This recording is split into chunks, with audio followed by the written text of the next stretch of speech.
হায় হায়, অর্জুন মিশ্রির সাথে মিশার কারণে তো দূর থেকে নকল অনুপ্রিয়া তাদেরকে সহ্য করতে না পেরে অর্জুন মিশ্রির রুমে থাকলে মিশ্রির রুমের দরজার মধ্যে প্রিয়া তো আগুন লাগিয়ে দেয়। কিন্তু প্রিয়া যখন দেখতে পায় আগুনটি বেশি জোরে লেগে গেছে এবং সেই সাথে অর্জুন বাঁচাও বাঁচাও বলে চিল্লাচ্ছে, ঠিক সেই মুহূর্তে প্রিয়া আগুন নিভিয়ে অর্জুনকে বাঁচিয়ে সেই ক্রেডিট নিতে চায়। কিন্তু আশ্চর্যজনকভাবে সেই আগুন তো ভয়ঙ্কর রূপ ধারণ করে। তা দেখে তো প্রিয়া একদম ভয় পেয়ে যায় এবং নিজের জীবনে ঝুঁকি না নিয়ে ওখান থেকে পালিয়ে যায়। ঠিক তখনই সেখানে মিশ্রি এসে তা দেখে তো একদম চমকে যায় এবং সেই সাথে বাড়ির সকলকে ডাকাডাকি করলে ঠিক বাড়ির সকলেই এসে তো আরও অর্জুনের ছোট দাদি এবং সেই সাথে যশোদাজি উল্টো মিশ্রির দোষ দেয়। তাহলে কি মিশ্রি জ্বলন্ত আগুন থেকে অর্জুনকে বাঁচাতে পারবে নাকি অন্য কিছু ঘটবে? তো হ্যালো ভিউয়ার্স, কেমন আছেন সবাই? আশা করি সকলে ভালো আছেন। সো ভিউয়ার্স, নিয়ে আসলাম সিঁদুরের মূল্য ধারাবাহিক নাটকের 213তম পর্বের সুন্দর একটি এক্সপ্লেনেশন। তাই ভিডিওটির মূল টপিকে ফিরে যাওয়ার আগে আপনারা যারা এখনো আমাদের চ্যানেলটিকে সাবস্ক্রাইব করেননি তারা অবশ্যই গাইজ নিজের ভাই মনে করে চ্যানেলটিকে সাবস্ক্রাইব করে দিবেন। সো ভিউয়ার্স, সিঁদুরের মূল্য ধারাবাহিক নাটকের 213তম পর্বের শুরুর দিকে আপনারা দেখতে পারবেন অর্জুন ওষুধ খেতে না চাইলেও নকল অনুপ্রিয়া তো জোর করে অর্জুনকে ওষুধ খাইয়ে দেয় এবং সেই সাথে অর্জুন ওষুধটা খাওয়া মাত্রই তো তার মাথা ঘোরানো শুরু করে দেয়। ঠিক সেই মুহূর্তে নকল অনুপ্রিয়া তো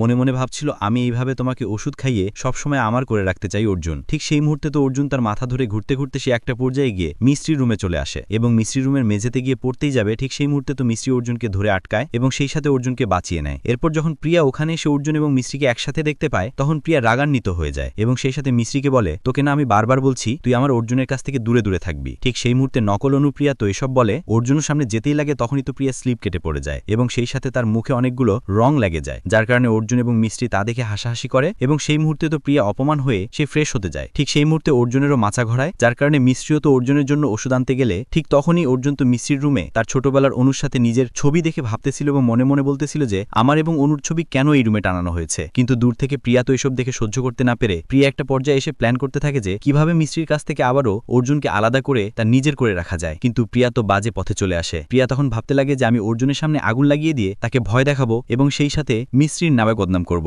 ঠিক তখনই সেই কথা মতো প্রিয়া তো মিস্ত্রি রুমের সামনে আগুন লাগিয়ে দেয়। ঠিক তখনই তো অর্জুন তা দেখে ভয় পায় এবং সেই সাথে নিজেকে বাঁচানোর জন্য চিৎকার করতে থাকে। দূর থেকে প্রিয়া দেখে মনে মনে ভাবে, অর্জুন একটু অপেক্ষা করো, আমি একটু পর গিয়ে তোমাকে বাঁচাবো এবং ক্রেডিট নিব। এসব বলে প্রিয়া একটু অপেক্ষা করে অর্জুনকে বাঁচানোর জন্য আগুন নিভাতে গিয়ে সে তো দেখতে পায় আগুন একদম ভয়ঙ্কর রূপ ধারণ করেছে এবং সেই সাথে প্রিয়া যদি অর্জুনকে বাঁচাতে যায় প্রিয়া নিজেই শেষ হয়ে যাবে। এই ভয়ে তো প্রিয়া ওখান থেকে পালিয়ে যায় এবং তখনই মিস্ত্রি অর্জুনের জন্য ওষুধ বানিয়ে এনে দেখে ভয়ঙ্কর রূপ ধারণ করে আগুন জ্বলতেছে এবং ভিতরে তো অর্জুন বাঁচাও বাঁচাও বলে চিল্লাচ্ছে। তা দেখে তো মিস্ত্রিও অর্জুন অর্জুন বলে চিল্লালে বাড়ির সকলে তখন ওখানে এসে দেখে তো আশ্চর্য হয়ে যায় এবং সেই সাথে অর্জুনের ছোট দাদি এবং অর্জুনের চাচা তো বলে, এই আগুন তো মিস্ত্রি ছাড়া কেউ লাগাতে পারে না, এটা মিস্ত্রি করেছে। ঠিক সেই মুহূর্তে মিস্ত্রি তো একটা চিৎকার দিয়ে বালতিতে করে পানি এনে আগুন নিভানোর চেষ্টা করলে তখন তো দেখা যায় আগুন আরো ভয়ঙ্করভাবে জ্বলে ওঠে, যার কারণে আশিন তো বালতিটি ভালো করে দেখতে পারে সেখানে আসলে পানি ছিল না, সেখানে তো আগে থেকে বুদ্ধি করে প্রিয়া পেট্রোল রেখে দিয়েছিল, যার কারণে আগুন আরো ভয়ঙ্করভাবে জ্বলে উঠেছে। এরপর তো বাড়ির সকলে তখন মিস্ত্রিকে দোষারোপ করলো। মিস্ত্রি তখন হাল না ছেড়ে আশিনকে নিয়ে বুদ্ধি করে জ্বলন্ত আগুন নিভিয়ে ফেলে এবং সেই সাথে মিস্ত্রি অর্জুনকে বাঁচিয়ে নেয় এবং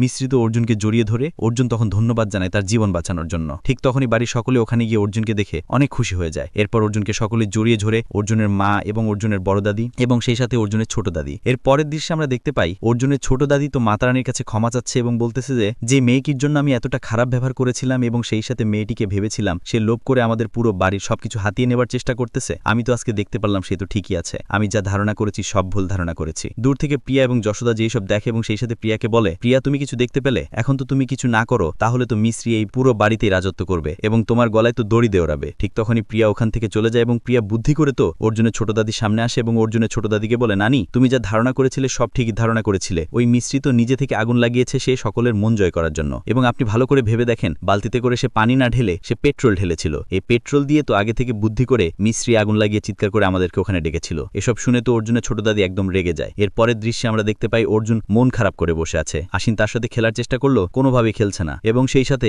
বাড়ির সকলে অর্জুনের সাথে কথা বললেও অর্জুন কারোর সাথে কথা বলতেছে না। ঠিক তখনই অর্জুনের ছোট দাদি গিয়ে অর্জুনকে বলে, অর্জুন তো আমার সাথে শুধু গল্প করবে তাই না? ঠিক তখনই অর্জুন বলে হ্যাঁ। অর্জুনের ছোট দাদি তখন গল্প করে এটা বোঝাতে চায় যে মিস্ত্রি আসলে একজন ডাইনি। ঠিক তখনই অর্জুন তার ছোট দাদিকে জবাব দেয়, ডাইনি তো মানুষের জীবন নিয়ে নেয় কিন্তু মিস্ত্রি তো আমার জীবন বাঁচালো, সে কি করে ডাইনি হতে পারে? ঠিক তখনই অর্জুনের বড় দাদি এবং অর্জুনের মা তো এইসব কথা শুনে একদম খুশি হয়ে যায়। সো ভিউয়ার্স, এই ছিল সিঁদুরের মূল্য ধারাবাহিক নাটকের 213তম পর্বের সুন্দর একটি এক্সপ্লেনেশন। তো আপনাদের কাছে কেমন লাগলো অবশ্যই কমেন্টে জানাবেন এবং পরবর্তী ভিডিওর এক্সপ্লেনেশনটি সবার আগে দেখতে হলে অবশ্যই আমাদের চ্যানেলটিকে সাবস্ক্রাইব করে আমাদের সঙ্গেই থাকবেন।